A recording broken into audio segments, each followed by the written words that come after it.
empowering sports talent with digitization.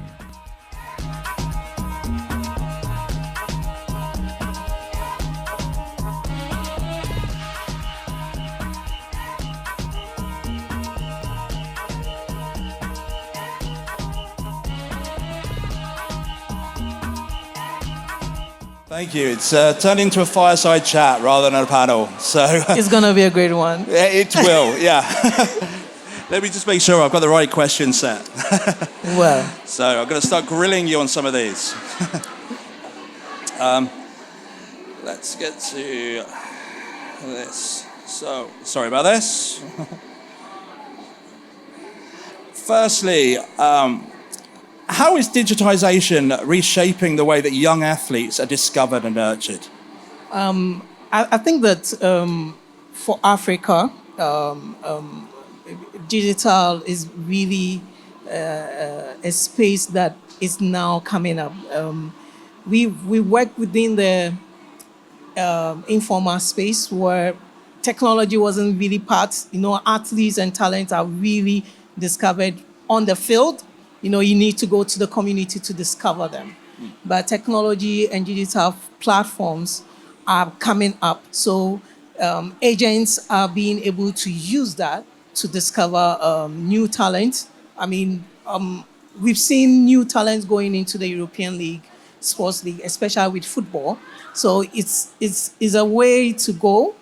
I've seen a lot of platforms that are being used to nurture talent, and whether it's from the courts sports of courts football through to the professional football clubs systems, and these they are management systems and platforms that are being used to re-identify good players off field.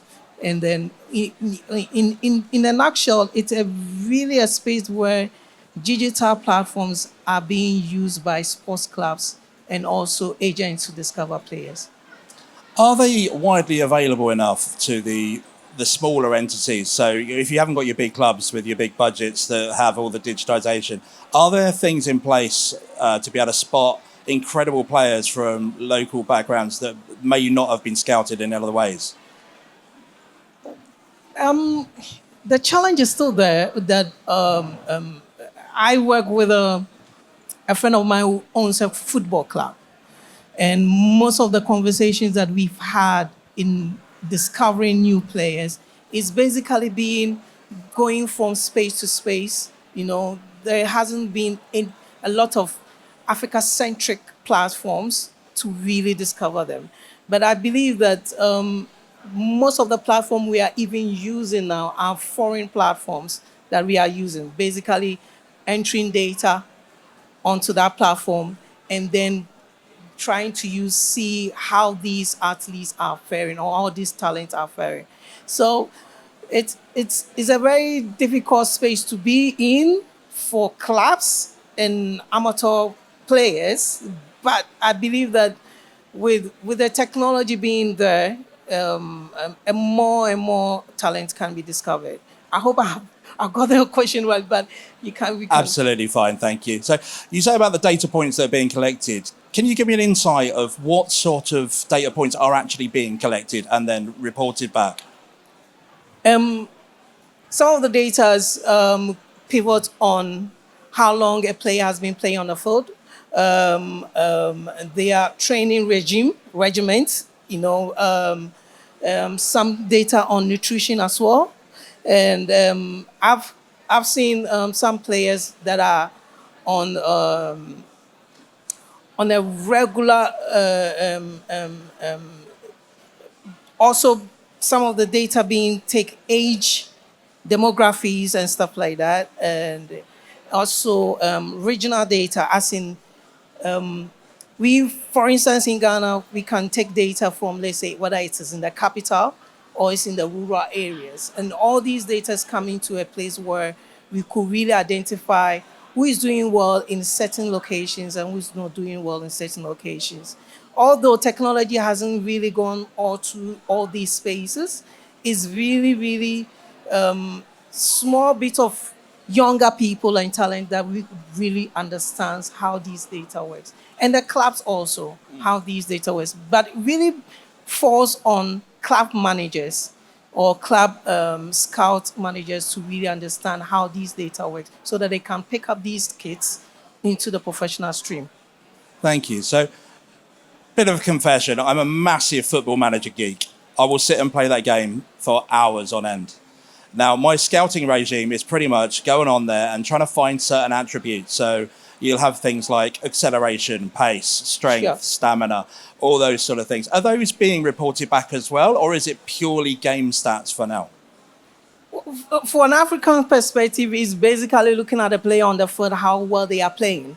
You know, you may see that on the technological side, you may have all these attributes, pace, agility, all that feeding in. But for an African scout or an African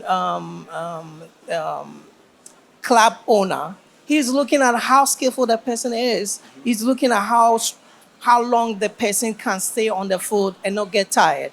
He's looking at how many goals this guy can score. So these are some of the data points that they are really looking at. And it's as difficult as it is for them to really, I don't think that we appreciate enough the technology available for them to use to identify players. We're still stuck in the old format of look, look.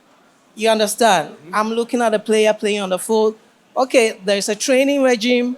We go to the field. They are playing. Hey, sit down. Come and play number 9. Come and play 5. Play the striker. It's basically that kind of format. For a goalkeeper, how long the guy is catching and preventing the goals is what we think that he's the best player. Yeah. But what about his diet? What about morning regimes? How long can he stay? Strength and stuff like that. Yeah, so when you say the stats that have been recorded are predominantly things like clean sheets for the goalkeepers, it's going to be your goals for your strikers. Now, I referred to a couple of African players. Now, obviously, if you had Didier Drogba in the side, his stats are going to look incredible because he's got a hell of a lot of goals in a few games. Whereas a Yaya Toure type of player that is a central midfielder could be pivotal to an acquisition for a club that is a specific role that they need. So you say there's nothing really out there that, or if you said I need a central defensive midfielder, that I can go in and look up something within the stats and find something from that? I think that for most scouts, I have a friend who has just completed the FIFA agent stuff. And he keeps telling me that he keeps complaining that it's really difficult finding these. I believe there is a platform for that, for players' data management and all that. Possibly, but I wouldn't correctly say that I know of that. But I believe that from my engagement with football agents or clubs agents and coaches, basically, is basically a physical stuff. The digital part is just a small part. Clubs are really using digital platforms in branding rather than using it to scout or using it to help the talent to grow. And even talent are not really leveraging on digital, right? So it's basically manual, physical kind of activity to really locate. Coming away from the scouting side of things slightly, you talk about various people. I don't know if you've got any examples of where players will wear the chest bands that will be able to report back in real time of things like heart rate, blood pressure, things like that. So you'll be able to see how much they're sprinting, how hard they're working. But do you think that could actually potentially pick up any health conditions? Because there have been high-profile footballs that collapsed during games. So do you think there's technology available enough out there that could pick up those things early in life? I think with AI coming into the space, these are some of the things that we can really use as a digital point to identify. In Europe, in other football realms, basically these digital platforms are there to really identify because they take the player through a rigorous health checks, right? But within the African space, once you can run, you can score a goal, you are good to go. So we don't really use available technology to really find players. As you talked about heart rate, blood pressure, we didn't really know. In Africa, we were really concerned about heart pressure and stuff like that because, I mean, the guys are good to play ball, fine, But currently, with all the food we are eating and all that, is bringing a lot of questions about the health status of these players. And it goes into a lot of identify hidden problems or diseases or sicknesses with players that we haven't seen before in athletes. But I believe that with technology, digital, AI, we can really identify players who have some issues, and we can use that technology to help them, health technology to help them. Do you think that would work with recovery from injuries as well? So if you have the technology, and you've got somebody that's coming back from a hamstring strain or something similar, you don't want them pushing themselves too hard. You want them building that strength back up, and you'd be able to monitor them, because some players are adamant, I want to get back on the field straight away. So they'll push themselves a little bit too hard, and then maybe rip that. Do you think the physios and the medical teams could be using some of this technology to be able to help the recovery process? There needs to be a lot of digital education and technology platform for doctors, physios, all these health experts within the sports frame, especially within the club level, starting from the grassroots up, really up. But unfortunately, most of these education setup that really trains how to use this technology are not there in the African space. To say probably in South Africa there is enough bridge towards that. But for the West, East, probably in the North there is. But from where I am coming from, doctors, I'm not seeing a lot of doctors using digital platforms or digital use cases to identify problems and use that to solve. When a player get a hamstring, it's basically go for what heat medication is there to really solve that problem. But even if we take it back into the gyms, we could really identify some of these problems there and help players recover faster. But if we have a digital footprint of players, we can also identify what problems they consistently having. Is it their knee? Is it their ankle? What are they facing that we can help with? Technology and digitalization is really a pivot for talents to discover themselves, but even more so for clubs to discover who their players are better as physical products to be sold outside.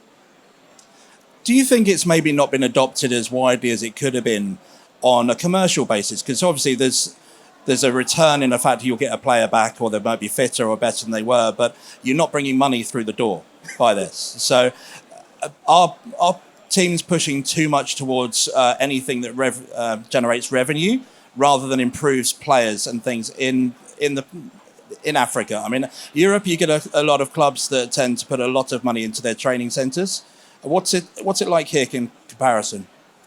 Well, I mean, teams need sponsorship to run their day-to-day event apart from the competitive play of the game. But the training, some have training facilities, some don't have. Some only have the field to play at. And even the kind of field they play at also contributes to that. I think that sponsors need to come in to help the teams, but there's very low contribution towards building facilities that really help build players, because teams most of the times look at already made players, all right? So you are passionate about a game, you love to play football, you are playing in your neighborhood, you get discovered, and you are pulled, all of a sudden, you are playing in the national team, or you are playing in the professional teams, right? But it's also behold on the players themselves to educate themselves, to find digital means how best they can improve themselves. But best of the players from these teams become ambassadors to the local teams because they are very good at what they do. Thank you. Do you see virtual reality and AI coming into football training in any capacity? Kind of kind of simulation, right? Well, technology in itself it's we've seen a lot of technology being deployed in sports, right? But simulation in the sense of, well, I can talk about simulation in video games, but also in simulation in sports car racing and stuff like that. That is my space, but I think that whether it will help develop the space, yes, it will. It will create more avenues for people to grow. It will create more avenue for teams to develop their talent as well. That's what I can say, but I don't know. So I was thinking, might sound a mad idea. So a virtual reality set. You've got the players like Messi and Modric that are incredible players, and they've already got a picture in their mind. Before they receive the ball, they've got a rough idea of where their teammates are going to be. They've scanned the pitch quickly. Great. And they know what ball they're going to be playing. By having a VR headset and using AI, do you think it would be possible over time to try and train some muscle memory into players where they're looking up and scanning specific areas of the field where they know their teammates should be? And you can then get it. So they're making these passes. And if one teammate where they should be is not free, there's another one, rather than scanning the whole field. Because none of us are Messi. So we can't just do this in our head. Well, I mean, we can leverage on technology for so many things, but I think that for player development training, it's possible to use virtual reality to do that as well. You know, currently we basically taking the data from the field and put it on a big screen, and then team managers or coaches, pinpointing where a player needs to be. Simulation football games are being also used as a way to help talent develop themselves. But I think that with a VR set, it's also one way to go. I don't know if it is there, but I believe that it's also one way to go.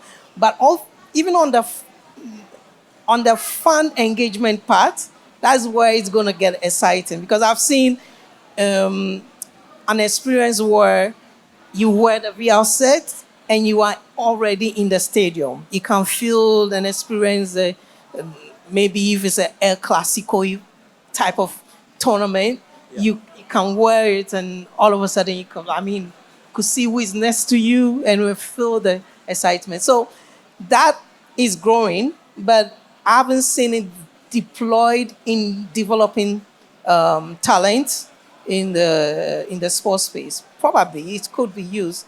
We've been talking about football, but I think that other sports like boxing, tennis, there's actually a tennis VR kind of an experience. But I believe that players can develop themselves more leveraging on technology. Okay, so I don't know if you've ever done a driving test in the UK, but they have this hazard perception course. So it's a screen where you have to point out things very, very quickly of which could be dangerous. And obviously that then builds reflexes. So you mentioned tennis. Yeah. So if the VR headset and the AI and all the digitisation, is that something that can improve players' reflexes and the speed it takes from the message from their brain to their arm of where that racket needs to be? Oh, definitely. It's a good goal.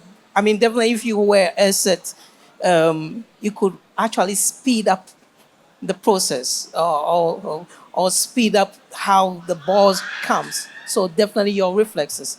And you could do this not on the court, in your own space as well. So you can train anywhere, any time of the day. And then you can come back onto the actual field and start practicing. And you could also really, if for instance, some of the top best game players, their data has been captured and put into that technology or that frame, that VR, then basically with consistent training, you actually learning the patterns of how that gamer plays.